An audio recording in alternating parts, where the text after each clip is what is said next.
Assalamualaikum warahmatullahi wabarakatuh.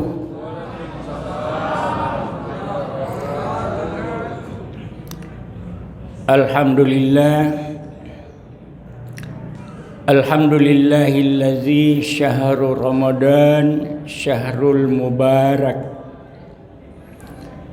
Asyhadu an la ilaha illallah wahdahu la syarikalah.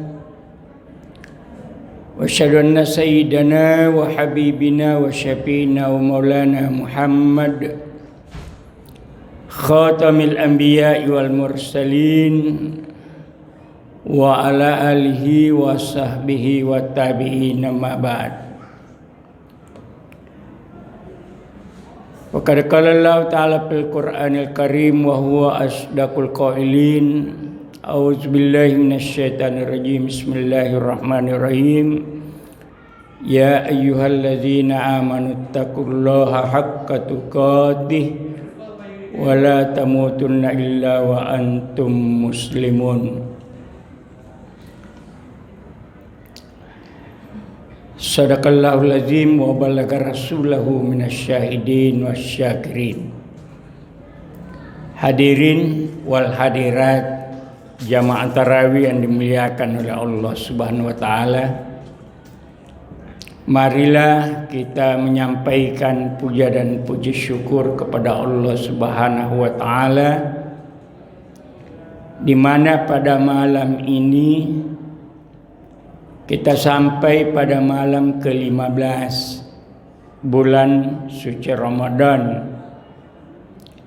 Patenganan ni rumalah ya, nak 30 puasa tapi nak 20 mesra ya, lewat ni cedek. Semoga Allah Subhanahu wa taala rahmat, nikmat hidayah dan taufiknya untuk kita semua, sehingga Ramadan kali ini kita akan sempurnakan amalia kita, ibadah kita. Selawat dan taslim kepada junjungan Nabi Muhammad sallallahu alaihi wasallam, Nabi yang dijadikan oleh Allah penuntun dalam kehidupan kita, Nabi yang dijadikan oleh Allah uswatun hasanah dalam kehidupan kita. Hadirin jamaah tarawih yang dirahmati oleh Allah Subhanahu wa taala, sebelum kita masuk pada tema kita pada malam ini, ada pendahuluannya, ada ungkapan mengatakan siapa yang bergembira datangnya Ramadan, maka diharamkan tubuhnya dimakan oleh api nerakanya Allah, atau terbakar oleh api nerakanya Allah. Ya, saya ulangi, siapa yang bergembira datangnya Ramadan, maka diharamkan api nerakanya Allah membakar tubuhnya. Ini ungkapan sudah diiklankan oleh Mama Dede di televisi. Jadi kalau ada yang rajin lihat itu pasti akan selalu teringat. Kenapa saya pendaulannya ini? Karena ada tung itu kalau datang Ramadan mega durekena. Bilang Ustaz, datang misen Ramadan, masuk nu. Artinya ya seakan-akan dia tidak ya terima itu datanya Ramadan karena ungkapannya Ustaz datang miseng. Jadi artinya ya, padahal ya dikatakan siapa yang bergembira datangnya Ramadan diharamkan api nerakanya Allah membakar tubuhnya. Baru itu gembira. Baru gembira. Jadi kalau ada makin di dalamnya ya beramalia, beribadah, berpuasa, makanya Allah janjikan akan mendapatkan rahmat, akan mendapatkan ampunan, akan diberikan pembebasan dari siksaan api nerakanya Allah. Nah, jadi itu.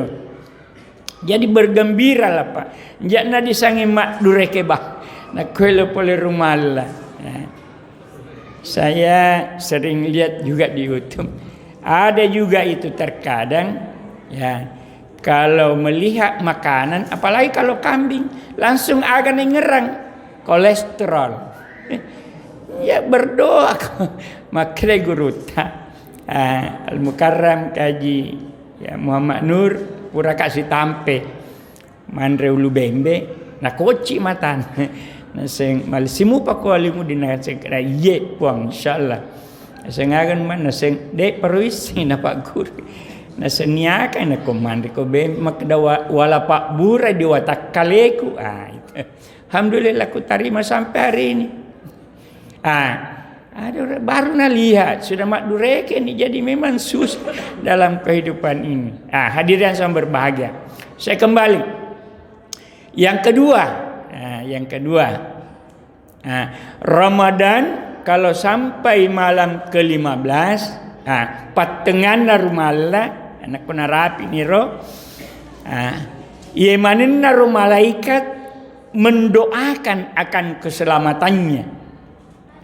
Jadi malam ini itu malaikat turun mendoakan siapa yang hadir untuk beribadah kepada Allah. Siapa yang melaksanakan ibadah kepada Allah. Itu malaikat mendoakan. Bayangkan itu kalau malaikat yang doakan kita, masa mau Allah tidak kabulkan doanya malaikat. Khusus malam ini. Malam berikutnya lagi, malam berikutnya sampai terakhir. Jadi itu hadirin semua. Jadi sempurnakan. Karena ya kalau sudah pertengahan itu sudah mulai gitu.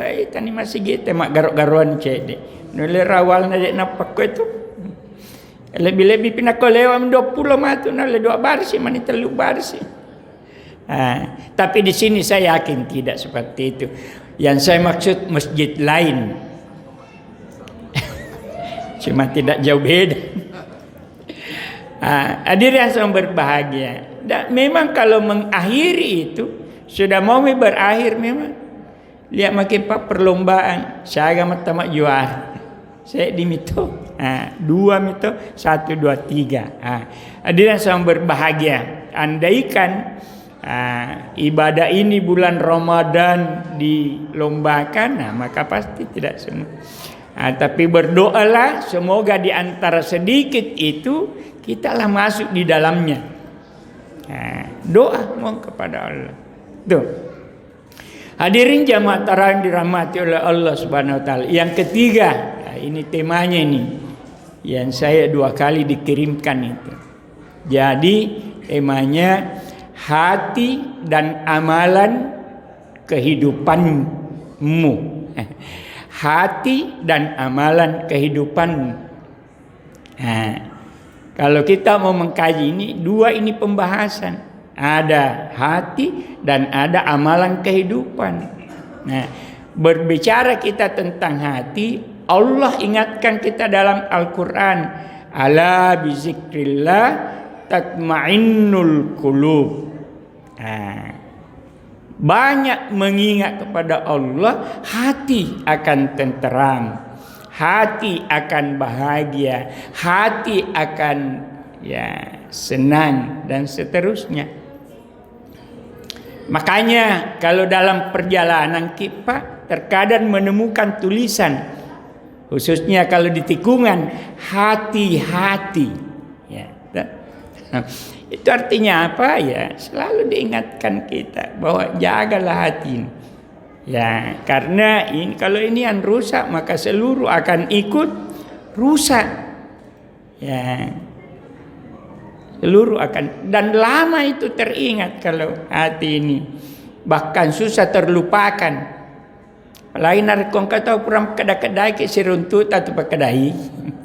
pasti mau prihatin. Tapi itulah tantangan kehidupan.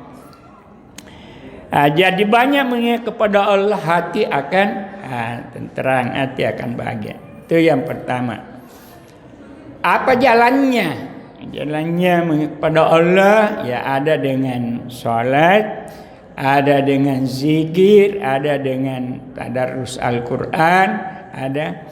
Bahkan guru saya di pesantren mengatakan bahwa latihlah dirimu agar selalu bisa perbuatanmu bernilai ibadah.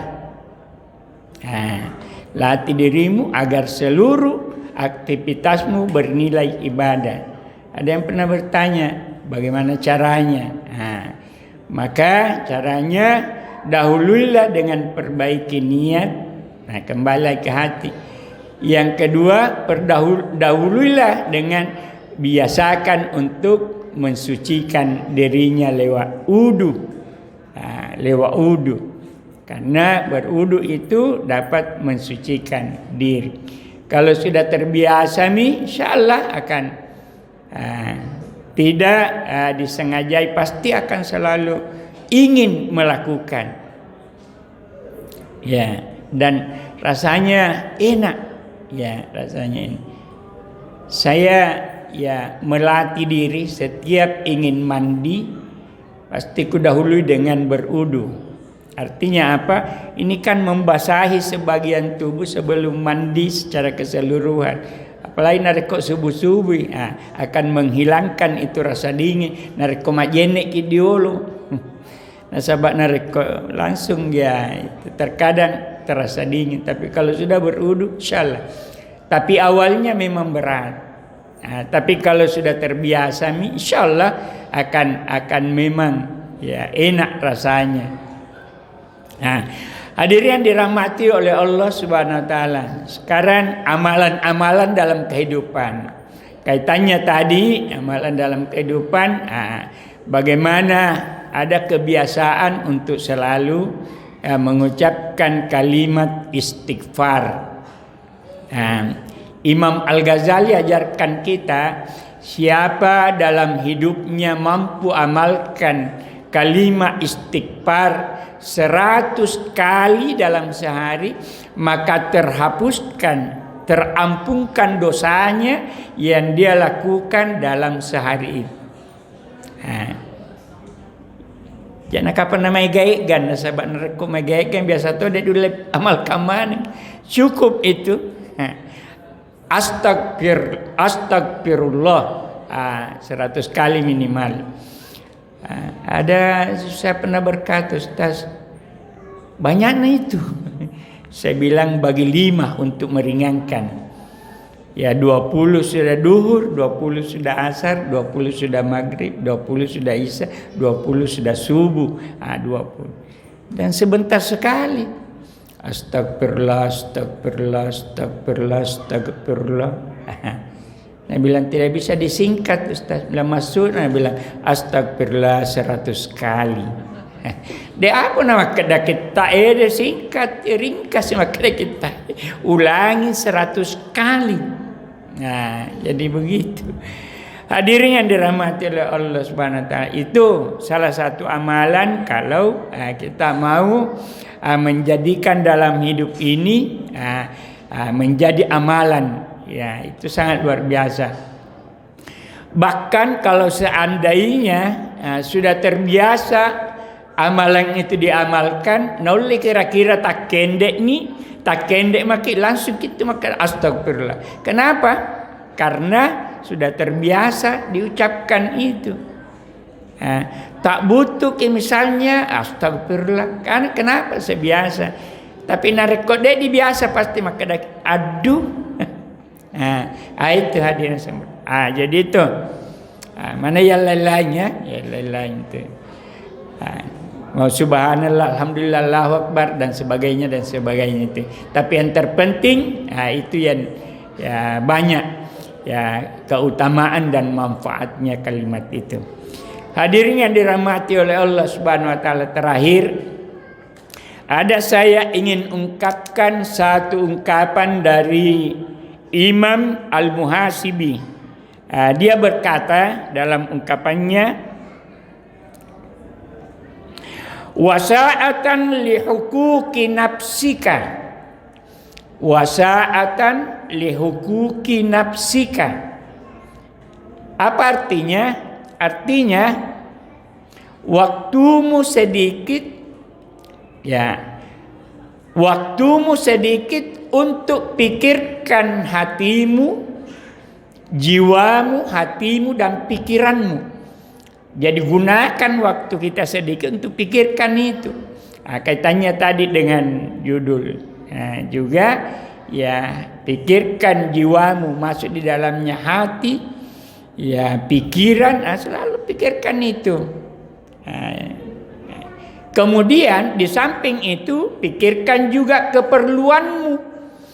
Apa keperluan yang kita selalu harapkan dalam hidup ini? Dua, kebutuhan jasmani dan kebutuhan rohani.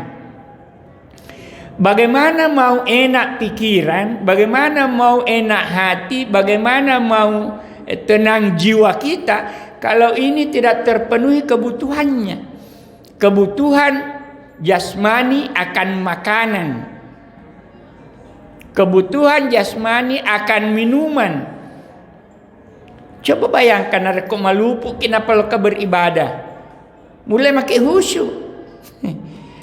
Pasti susah karena tidak terpenuhi kebutuhannya. Makanya ada yang pernah mengatakan, seandainya panggilan untuk salat bertepatan dengan hidangan yang sudah disiapkan makanan, maka lebih baik makan dulu daripada salat. Ini ungkapan saja, bukan dalil, bukan hadis, bukan. Alasannya lebih baik makan ingat salat daripada salat ingat makan. Kan simpel gitu alasannya. Allahu Akbar. Sisana Cina, sisana dek kata aku Cina apa? Misalnya tuh. Jadi itu. Tapi bukan ini ayat, bukan. Hanya nalar berpikir saja untuk menjadikan kebutuhan ini terpenuhi. Tapi narekok pura nih, cuma hati-hati apalagi kalau puasa, jangan terlalu kenyang. Jangan sampai pergi beribadah lebih khusyuk sebab magi puasa. Allahu Akbar. Bismillahirrahmanirrahim. Alhamdulillah. Mesoi gang. Hadiran sama berbahagia. Jadi itu. Apalagi kebutuhan akan rohani. Kebutuhan akan rohani itu tentunya membutuhkan nasihat, membutuhkan ajakan untuk melakukan kebaikan. Kenapa? Saling panggil memanggil saja belum tentu kita mampu untuk lakukan. Apalagi kalau sudah tidak ada lagi yang mengingatkan. Makanya itu di dalam Al-Quran dikatakan watawasau bil haq watawasau bis sabr. Ya, menasehati dengan sabar. Kenapa diikuti dengan sabar? Karena mengajak itu belum tentu. Tapi kalau hadir melaksanakan, maka yakin insya Allah akan dapat kebaikan. Sama dengan orang yang diajak dengan yang mengajak. Jadi itu ada yang sama berbahagia. Jadi itulah salah satu kebutuhan akan rohania kita. Butuh akan nasihat, butuh akan ajakan untuk butuh untuk selalu diingatkan. Jadi itu yang perlu dalam kehidupan. Kalau itu mampu kita senantiasa lakukan, selalulah ya,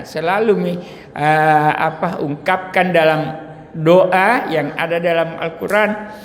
Rabbana atina fid dunya hasanah wa fil akhirati hasanah wa qina azabannar. Kalau sudah itu semua usaha bisa sudah semua kerja-kerja sudah semua yang kita senantiasa harapkan dalam kehidupan ini, ya selalulah berdoa kepada Allah Subhanahu wa taala, karena bagaimanapun juga kesemuanya itu harus semuanya itu datang dari Allah Subhanahu wa taala, dan semuanya itu pula akan kembali kepada Allah.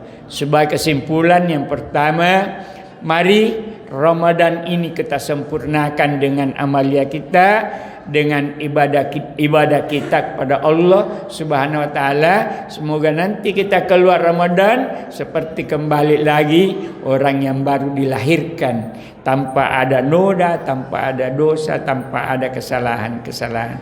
Yang kedua, mari di Ramadan ini saling memperbaiki hubungan kita, baik hubungan kepada Allah maupun hubungan kita kepada sesama manusia, sebagaimana dalam Al-Quran, hablum minallah wa hablum minan nas. Dan yang ketiga, perbanyak berdoa kepada Allah Subhanahu wa taala, karena doa kita bisa menjadi sesuatu yang dapat memperbaiki kehidupan kita.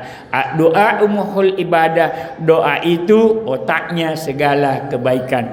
Lebih dan kurangnya mohon dimaafkan. Wallahul muwaffiq ila aqwamit thariq. Assalamualaikum warahmatullahi wabarakatuh.